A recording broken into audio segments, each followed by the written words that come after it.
وعلیکم السلام ورحمۃ اللہ وبرکاتہ۔ جی محترم، یہ جو آڈیو آپ نے بھیجی ہے اس میں جو صاحب ہیں جنہوں نے وسیلے کے حوالے سے بات کی، تو سب سے پہلے انہوں نے جو بات کہی کہ قرآن مجید کا مطالعہ، قرآن مجید کو پڑھنا، عبادات، یہ تمام کی تمام ہمیں نبی اکرم صلی اللہ علیہ وسلم کے ذریعے ہی ملی ہیں، آپ کے وسیلے سے ملی ہیں، کیونکہ قرآن آقا علیہ الصلوۃ والسلام پر نازل ہوا اور انہوں نے اس کی تعلیم امت کو دی، اور دیگر عبادات وہ بھی چونکہ آقا علیہ الصلوۃ والسلام نے سکھائی ہیں اور ہم تک یہ پہنچی ہیں، تو ان تمام میں پیارے رسول صلی اللہ علیہ وسلم کا یہ وسیلہ شامل ہے، تو اس میں کوئی شک نہیں ہے، یہ ایک حقیقت ہے، اس کا کوئی انکار نہیں کر سکتا، یہ بات بالکل درست ہے۔ دوسری بات جو ان صاحب نے کہی کہ قرآن کی جو دعائیں ہیں ان میں وسیلے کا ذکر نہیں ہے، یہ بات بھی درست ہے۔ قرآن مجید میں انبیاء علیہ السلام کی جو دعائیں منقول ہیں تو انہوں نے اللہ رب العالمین سے ڈائریکٹ ہی دعا کی، ربنا کے الفاظ ہیں، جیسے آدم علیہ السلام کی دعا کا انہوں نے ایک مثال دی، ربنا ظلمنا انفسنا، کہ انہوں نے ڈائریکٹ اللہ تعالیٰ سے مانگا۔ نبی اکرم صلی اللہ علیہ وسلم کا وسیلہ دے سکتے تھے لیکن دعا میں وسیلے کا استعمال نہیں کیا۔ قرآن میں انبیاء علیہ السلام کی جتنی دعائیں ہیں سب ایسے ہی، یہ بات بھی بالکل درست ہے۔ تیسری بات جو حضرت نے فرمائی کہ دعا کے لیے ایک ہوتا ہے الیکٹرو میگنیٹک فیلڈ، کہ جب آپ اس میں پہنچ جاتے ہیں تو آٹومیٹک آپ کی دعا کو شرف قبولیت کے چانس ہوتے ہیں۔ الیکٹرو میگنیٹک کا مطلب آپ سمجھنے کی کوشش کریں، یہ ہوتا ہے برقی مقناطیسی، جیسے مقناطیس کسی چیز کو کیچ کر لیتی ہے، تو ایسے ہی ان کا یہ کہنا ہے کہ اگر آپ اس فیلڈ میں جائیں گے تو آپ کی دعا جو ہے وہ زیادہ اس کی قبولیت ہوگی۔ تو یہ چیز، اس کا اگر آپ قرآن و سنت کے سامنے رکھیں گے تو اس کی آپ کو کوئی دلیل نہیں ملے گی۔ اس میں نے یہ کہا کہ دیکھیں جیسے آپ داتا صاحب جاتے ہیں تو وہاں پر جب پہنچتے ہیں تو آپ اللہ سے دعا کریں گے، داتا صاحب سے نہیں کریں گے اور نہ ہی ان کا نام لیں گے، لیکن آٹومیٹک کیا ہوگا، الیکٹرو میگنیٹک فیلڈ ہے تو وہ دعا جو ہے آپ کی زیادہ قبول ہوگی۔ حالانکہ یہ جو مثالیں ہیں یہ ہم دنیاوی مثالیں، یعنی مقناطیس کسی لوہے کو کھینچتی ہے، یہ مطلب ہے اس کا، یہ دنیا کی مثالیں ہیں۔ اللہ رب العالمین کے بارے میں اس طرح کی مثالیں بیان ہی نہیں کرنی چاہیے۔ دعا ایک عبادت ہے اور اس کا تعلق اللہ رب العالمین سے ہے۔ انسان جب مانگتا ہے تو اللہ تعالیٰ سے مانگتا ہے، اور اللہ رب العالمین نے قرآن مجید میں کیا فرمایا، وَإِذَا سَأَلَكَ عِبَادِي عَنِّي فَإِنِّي قَرِيبٌ أُجِيبُ دَعْوَةَ الدَّاعِ إِذَا دَعَانِ فَلْيَسْتَجِيبُوا لِي وَلْيُؤْمِنُوا بِي۔ فرمایا کہ جب میرا بندہ آپ سے پوچھے میرے بارے میں تو بتا دیں فَإِنِّي قَرِيب، میں قریب ہوں۔ تو اب کسی اور فیلڈ میں جا کے آپ کو رب تلاش کر رہے ہیں، اللہ تعالیٰ کہہ رہا ہے میں قریب ہوں، تمہارے قریب ہوں، اپنے بندے کے قریب ہوں، اور اسے چاہیے کہ وہ مجھ سے دعا کرے۔ اور پھر کیا فرمایا، فَإِنِّي قَرِيبٌ أُجِيبُ دَعْوَةَ الدَّاعِ إِذَا دَعَانِ، جب بھی دعا کرنے والا دعا کرتا ہے تو میں اس کی دعا کو قبول کرتا ہوں۔ یہاں پر کسی الیکٹرو میگنیٹک فیلڈ کا ذکر نہیں کیا، بلکہ جہاں بھی انسان جب اللہ سے مانگتا ہے تو اللہ تعالیٰ اس کی دعا کو سنتا ہے۔ اور فَلْيَسْتَجِيبُوا لِي وَلْيُؤْمِنُوا بِي، انہیں چاہیے کہ یہ میری اطاعت کریں، میرے حکموں کو مانیں، مجھ پر ایمان لائیں، تبھی ان کو ہدایت مل سکتی ہے۔ تو یہ دعا کا اسلوب آپ کو قرآن سے ملتا ہے تمام لوگوں کے بارے میں۔ اور پھر ان نے جو ایک مثال دی، پہلے میں اس کی وضاحت کر لوں پھر آپ کو بتاتا ہوں، کہ کہتے ہیں جی دیکھیں داتا صاحب آپ جاتے ہیں تو وہاں پر الیکٹرو میگنیٹک فیلڈ ہے، جیسے زکریا علیہ السلام جب گئے مریم علیہ السلام کے پاس تو ان نے دیکھا کہ ان کے پاس رزق ہے، تو قرآن کے الفاظ ہیں قال یا مریم انا لک ھذا، تو زکریا علیہ السلام نے پوچھا مریم یہ کیسے پھل آپ کے پاس، قالت هو من عند اللہ، وہ اللہ کی طرف سے ہے۔ اب یہ قرآن کی آیت ہے، اس کا یہ کیا کہتے ہیں کہ یہ اس وقت چونکہ زکریا علیہ السلام اس فیلڈ میں موجود تھے تو ان کی دعا قبول ہوئی، جبکہ قرآن مجید میں ایسا نہیں ہے۔ قرآن کی پوری آیت کو پڑھیں، آپ کو بات خود ہی سمجھ آ جائے گی۔ تو مریم علیہ السلام نے کیا جواب دیا، ہوا من عند اللہ، یہ اللہ کی طرف سے ہے۔ ان اللہ یرزق من یشاء بغیر حساب، فرما دیے میرا کمال نہیں ہے یا اس جگہ کا کمال نہیں ہے، بلکہ کیا فرمایا کہ اللہ تعالیٰ جسے چاہتا ہے بغیر حساب کے رزق عطا کر دیتا ہے۔ تو یہ اللہ کی مشیت ہے، اللہ تعالیٰ نے مجھے عطا کیا ہے۔ اس کے بعد زکریا علیہ السلام نے دعا کی، دعا کے الفاظ پہ غور کریں تو آپ کا یہ جو شبہ ہے نا الیکٹرو میگنیٹک فیلڈ، تو یہ ختم ہو جائے گا۔ قرآن کی آیت ہے یہ سورہ آل عمران آیت نمبر 38۔ تو زکریا علیہ السلام نے کیا کہا؟ ہنالک دعا زکریا ربہ، وہاں زکریا علیہ السلام نے اپنے رب سے دعا کی۔ اب انہوں نے بھی اس بات کو تسلیم کیا ہے کہ مریم علیہ السلام کا وسیلہ نہیں دیا، لیکن یہ کہتے ہیں کہ وہ جگہ چونکہ عبادت والی تھی اور اس وجہ سے زکریا علیہ السلام کی دعا قبول ہوگی آٹومیٹک، یہ بات غلط ہے۔ کیا آپ یہ تصور کر سکتے ہیں کہ زکریا علیہ السلام پیغمبر ہیں، آپ نبی ہیں، تو آپ عبادت میں نعوذ باللہ کمی کیا کرتے تھے کہ ان کو مریم علیہ السلام کی عبادت کی جو جگہ ہے اس وجہ سے اللہ نے دیا؟ اور پھر آپ خود مان چکے کہ انبیاء علیہ السلام ڈائریکٹ اللہ تعالیٰ سے مانگتے ہیں، تو ابھی آپ کس طرف جا رہے ہیں؟ اور پھر اس دعا کو دیکھیے کہ زکریا علیہ السلام نے کیسے دعا کی۔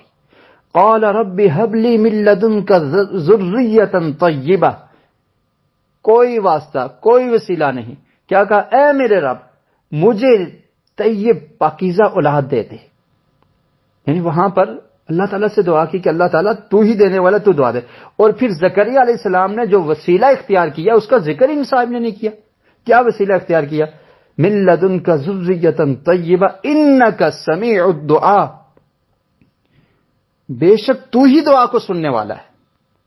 یہ نہیں کہا کہ میں اس جگہ پر موجود ہوں، اس جگہ کی فضیلت ہے یا مریم علیہ السلام کی وجہ سے مجھے دے دے، بلکہ کہا تو ہی دعا کو سننے والا ہے۔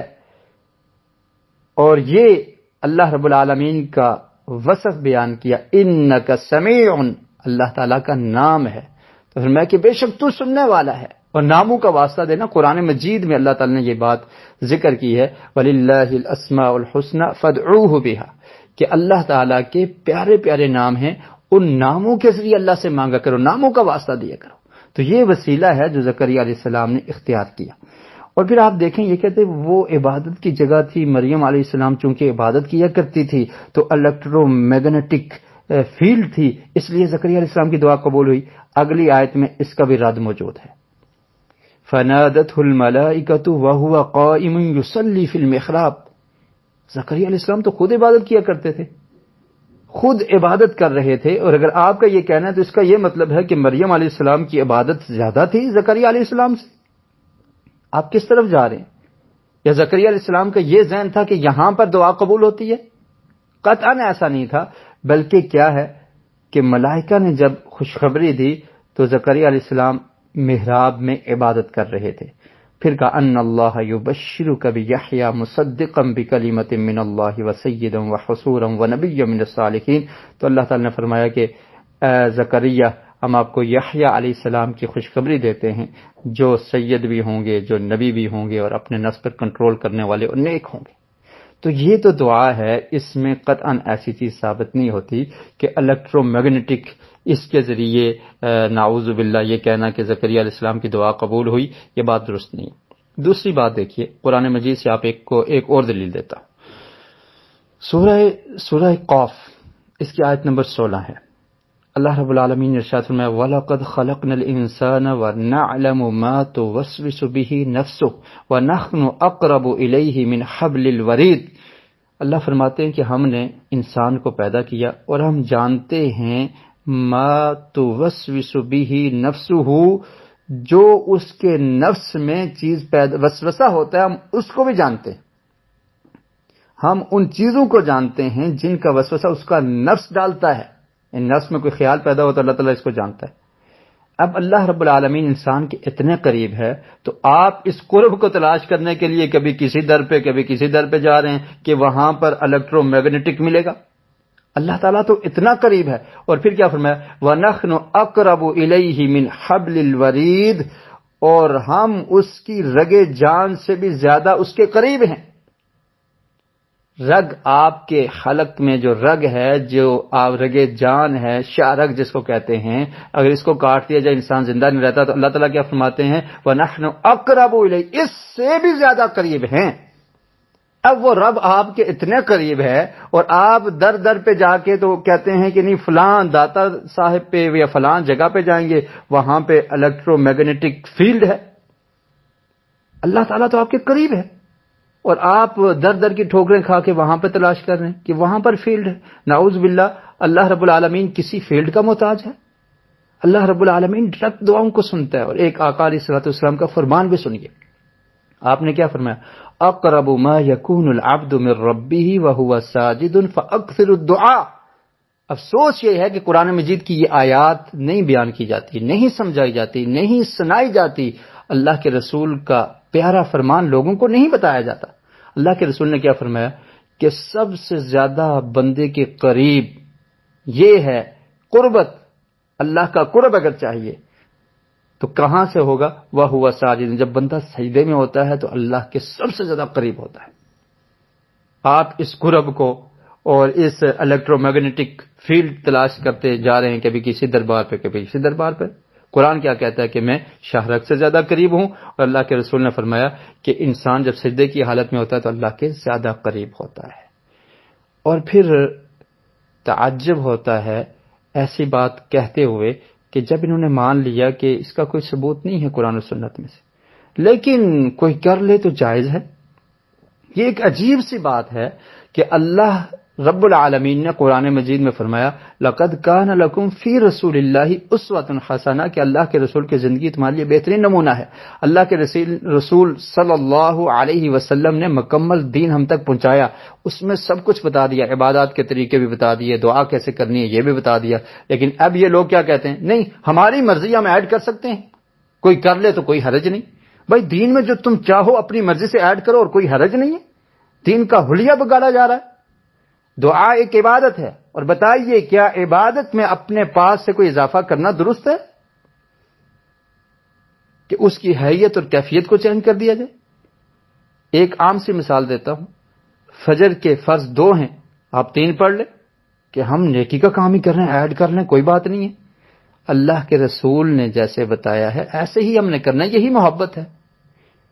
اور اللہ کے رسول صلی اللہ علیہ وسلم نے دعا کا طریقہ کیا بتایا؟ ابن عباس رضی اللہ تعالی عنہما کو فرمایا اذا سألت فاسأل اللہ واذا استعنت فاستعن باللہ، کہ ابن عباس جب آپ نے سوال کرنا ہے صرف اللہ سے کرنا ہے، جب مدد مانگنی ہے صرف اللہ سے مانگنی ہے۔ اور پھر آپ دیکھیے کہ یہ جو فیلڈ بنائی جا رہی ہیں الیکٹرو میگنیٹک فیلڈز ہیں، جی فلاں دربار کی یا فلاں دربار کی ہے، اس کی کیا حیثیت ہے؟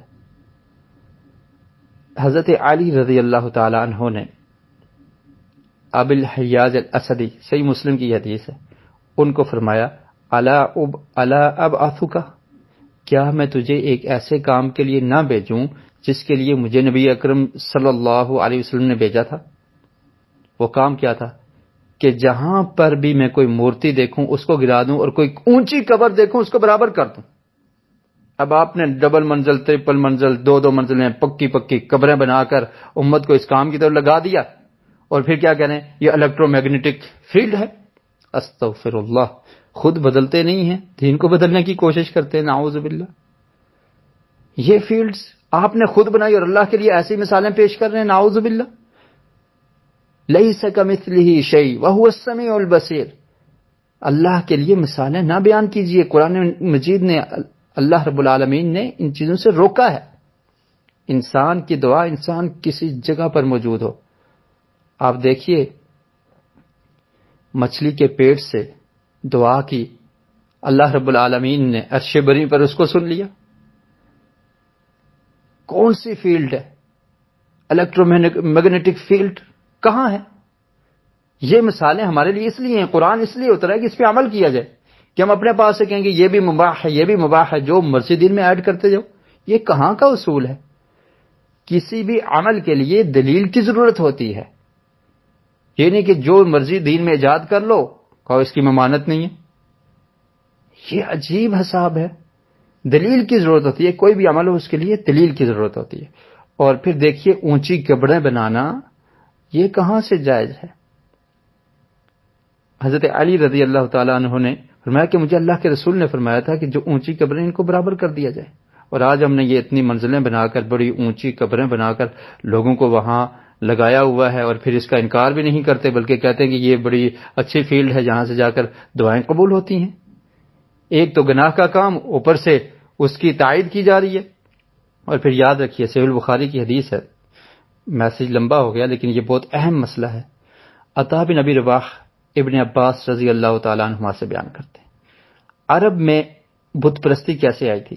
سارت الاوثان التي كانت في قوم نوح في العرب بعد، قوم نوح کے کچھ بت تھے جس کا قرآن مجید میں بھی ذکر ہے، وقالوا لا تذرن آلهتكم ولا تذرن ودا ولا سواعا ولا يغوث ويعوق ونسرا، 5 بتوں کا ذکر کیا۔ تو یہ ان کا کیا مقصد تھا؟ یہی بت چلتے چلتے عرب میں بھی آ گئے تھے۔ میں اختصار کے ساتھ عرض کرتا ہوں، تو ابن عباس رضی اللہ تعالیٰ عنہ فرماتے ہیں کہ یہ جو بت تھے اسماء رجال صالحین، یہ نیک لوگوں کے نام تھے نوح علیہ السلام کی قوم کے۔ فلما ہلاکوا، جب یہ لوگ ہلاک ہو گئے، فوت ہو گئے، اوحى الشیطان الی قومہم، تو شیطان نے ان کی جو قوم تھی ان کو کہا کہ یہ بڑے نیک لوگ تھے، ان انصبوا الی مجالسہم التی کانوا یجلسون انصابا، کہ جس مجلس میں یہ بیٹھتے تھے وہاں پر ان کی مورتیاں بنا کے ان کے ناموں سے قائم کر دو۔ چنانچہ انہوں نے ایسے کیا، مورتیاں بنائی اور ان کے نام کیا رکھ دیے، ود، سوا، یغوث، یعوق و نسر۔ اور یہ عرب کے قبائل میں بھی ان کے پاس جایا جاتا تھا۔ دومت الجندل جو تھا قبیلہ، تو یہ جگہ ہے دومت الجندل، قبیلہ کلب تھا وہاں پر، تو وہ ود کو اپنا الہ سمجھتے تھے یا ان سے اپنی حاجات مانگتے تھے۔ تو انہوں نے ایسے کیا کہ مورتیاں بنا کے ان کے نام رکھ دیے، ففعلوا فلم تعبد، ایسے بس مورتیاں بنا کے رکھ دی کہ یہ نیک لوگ تھے۔ یہ آپ ایسے ہی سمجھ لیں جیسے کہتے ہیں الیکٹرو میگنیٹک فیلڈ ہے، تو یہ بڑے پہنچے ہوئے لوگ ہیں، وہاں پر انہیں رکھ دیے۔ فرمایا فلم تعبد، ان کی عبادت نہیں کی جاتی تھی، ان کی تعظیم اور توقیر کی جاتی تھی۔ بس جیسے آج یہ کہتے ہیں نا کہ ہم عبادت نہیں کرتے، ان سے تھوڑا ہی مانگتے ہیں، بس وہاں پر جائیں گے تو اس جگہ کی وجہ سے ہماری دعا قبول ہو جائے گی۔ یہ بس اپنے ذہن سے یہ چیزیں لے آئے، نہ قرآن سے ثبوت، نہ سنت سے ثبوت۔ اور ایک انہوں نے مورتیاں بنائی، انہوں نے اونچی اونچی قبریں بنا دی اور پھر کہا کہ وہاں سے خود ہی قبول ہو جائیں گی۔ تو یہ بھی عبادت نہیں کرتے تھے، ود، سوا، یغوث، یعوق، نسر، یہ بت ہیں، مورتیاں ان کی بنا دی۔ تو ابن عباس رضی اللہ تعالیٰ عنہ فرماتے ہیں، صحیح البخاری کی حدیث ہے، 4920 اس کا نمبر ہے، تو فرمایا کہ وہ عبادت نہیں کرتے تھے، انہوں نے بس مورتیاں بنائی اور وہاں پر جا کر کھڑے ہو۔ اور انہوں نے مریم علیہ السلام کی مثال دی قرآن مجید سے۔ تو پھر میں یہ گزارش کروں گا کہ جیسے عیسائی لوگ انہوں نے مورتیاں بنائی ہیں عیسیٰ علیہ السلام کی اور مریم علیہ السلام کی، اور وہاں پر جاتے ہیں، تو وہ عیسیٰ علیہ السلام نبی تھے نا، مریم علیہ السلام کا ذکر قرآن مجید میں بھی ہے نا، تو پھر آپ اس مورتی کے پاس چلے جایا کریں اور جا کر کہیں یہ تو ان نے حضرت عیسیٰ علیہ السلام کی بنائی ہوئی ہے، یہ تو ان نے حضرت مریم علیہ السلام کی بنائی ہوئی ہے، وہ بھی تو تعظیم اور توقیر کرتے ہیں اور عبادت بھی کرتے ہیں۔ آپ کہیں یہ الیکٹرو میگنیٹک فیلڈ ہے، تو وہاں پر جا کے مانگا کریں عیسائیوں کے ساتھ۔ اللہ کا خوف کریں، اللہ سے ڈر جائیں، کیوں امت کو گمراہ کر رہی ہیں؟ تو کیا تھا کہ ان کی عبادت نہیں کی جاتی، بس ایسے مورتیاں بنا کے، حتی اذا ہلک اولئک وتنسخ العلم عبدت۔ پھر کیا ہوا کہ جب یہ لوگ، یہ جنریشن ختم ہوگی، ہلاک ہوگی، نئی جنریشن آئی تو علم نہیں تھا، ختم ہو گیا تھا، تو انہوں نے ان کی عبادت شروع کر دی۔ تو ایسے بت پرستی عرب معاشرے میں آ گئی۔ وہ بھی یہ ڈائریکٹ نہیں کہتے تھے کہ یہ بت جو ہیں یہ ہمیں دینے والے ہیں، یہ مورتیاں دینے والے ہیں، ہم ان سے مانگتے ہیں، بلکہ وہ کہتے ہیں یہ اللہ کے ہاں سفارشی ہیں، اللہ ہماری سنتا نہیں ہے، ان کی موڑتا نہیں ہے، یہ نیک لوگ تھے، یہ اللہ سے لے کر دیتے، یا ان کی وجہ سے ہمیں مل جاتا ہے، ان کے وسیلے سے مل جاتا ہے۔ تو وہی چیزیں ہم میں آ گئی کہ یہ نیک آدمی کی قبر ہے، یہ فلاں کی، جس چیز سے اللہ کے رسول نے روکا تھا، امت مسلمہ کے لوگ اسی میں شامل ہو رہے ہیں، اور پھر کبھی اس کو وسیلے کا نام دے کے، کبھی مباح کا نام دے کر، یہ دعا میں آپ ایک نئی چیز ایڈ کر رہے ہیں، یہ بدعت ہے جس کا ثبوت قرآن و سنت سے نہیں ملتا۔ تو اسی طرح ان کی بت پرستی کا آغاز ہوا اور پھر بعد میں آنے والی نسل نے عبادت شروع کر دی۔ تو بتلانے کا مقصد یہ ہے کہ قرآن و سنت میں جو وسیلہ بتایا گیا ہے اس کو اختیار کرنا چاہیے، اب اختصار کے ساتھ میں ان وسیلوں کا تذکرہ کر دیتا ہوں کہ دعا کے لیے اللہ تعالیٰ کے ناموں کا واسطہ دیا جائے، اللہ کی صفات کا واسطہ دیا جائے۔ اللہ رب العالمین نے قرآن مجید میں ارشاد فرمایا وَلِلَّهِ الْأَسْمَاءُ الْحُسْنَى فَادْعُوهُ بِهَا، اللہ کے پیارے پیارے نام ہیں، اللہ کے ناموں کا واسطہ دے کر اللہ سے دعا کیا کرو۔ تو اس وسیلے کو کیوں نہیں اختیار کیا جاتا؟ کیا قرآن ہمارے لیے نہیں ہے؟ اور اس کے علاوہ آپ کوئی نیک شخص سے دعا کروا سکتے ہیں۔ اور یہ دیکھیں داتا صاحب کے ساتھ ملا رہے ہیں نعوذ باللہ مریم اور زکریا علیہ السلام کے واقعے کو، حالانکہ زکریا علیہ السلام مریم علیہ السلام کی کفالت کیا کرتے تھے، اور مریم علیہ السلام اس وقت باحیات تھی، موجود تھی، اور ان کے پاس اللہ کا رزق آیا تو زکریا علیہ السلام نے اللہ تعالیٰ سے دعا کر دی۔ اور آپ کدھر ملا رہے ہیں؟ داتا صاحب کے ساتھ جو دنیا میں موجود ہی نہیں ہے، جو منو مٹی کے نیچے ہیں۔ کہاں کی بات کہاں جا کر ملا دی؟ اللہ سے ڈریے، اللہ کا خوف اختیار کیجیے۔ اور پھر زکریا علیہ السلام نے جو دعا کی اس میں کہیں بھی ذکر نہیں ہے کہ اس جگہ کی وجہ سے یا یہ الیکٹرو میگنیٹک فیلڈ ہے، یعنی مقناطیسی فیلڈ سمجھ رہے ہیں، جیسے لوہے کو کھینچتے ہیں نا، یہ کہتے ہیں ایسے ہی بس یہ فیلڈ ہمیں کھینچ رہی ہے۔ اللہ کے لیے فَلَا تَضْرِبُوا لِلَّهِ الْأَمْثَالَ، اللہ نے قرآن میں فرمایا اللہ کے لیے ایسی مثالیں نہ بیان کیا کرو۔ جو رب العالمین انسان کی شاہ رگ کے زیادہ قریب ہے، وہاں پر آپ کو کون سی مقناطیسی طاقت چاہیے؟ وہ اللہ تعالیٰ جو کالے پتھر کے نیچے اندھیری کالی رات میں کالے کیڑے کی آواز کو بھی سنتا ہے، آپ اس اللہ کے لیے اللہ کی قدر نہیں کی، ہم نے پہچانا نہیں اپنے خالق اور مالک کو، اس کی دعا کو سنتا ہے، آپ کو اس کے لیے در در کی ٹھوکریں کھانی پڑتی۔ خود کو بدلیے، اللہ سے مانگیے، اور پھر قرآن مجید کی یہ آیت اپنے سامنے رکھ لیجئے کہ اللہ تعالی نے فرمایا وَنَحْنُ أَقْرَبُ إِلَيْهِ مِنْ حَبْلِ الْوَرِيدِ، کہ انسان کی شاہ رگ سے زیادہ اللہ تعالیٰ قریب ہے۔ پھر آپ فیلڈ تلاش کرتے ہیں، وہ فیلڈ ہے، یہ فیلڈ ہے، وہ فیلڈ ہے۔ اللہ رب العالمین ہمیں قرآن و سنت کو سمجھنے کی اور اس پر عمل کی توفیق نصیب فرمائے۔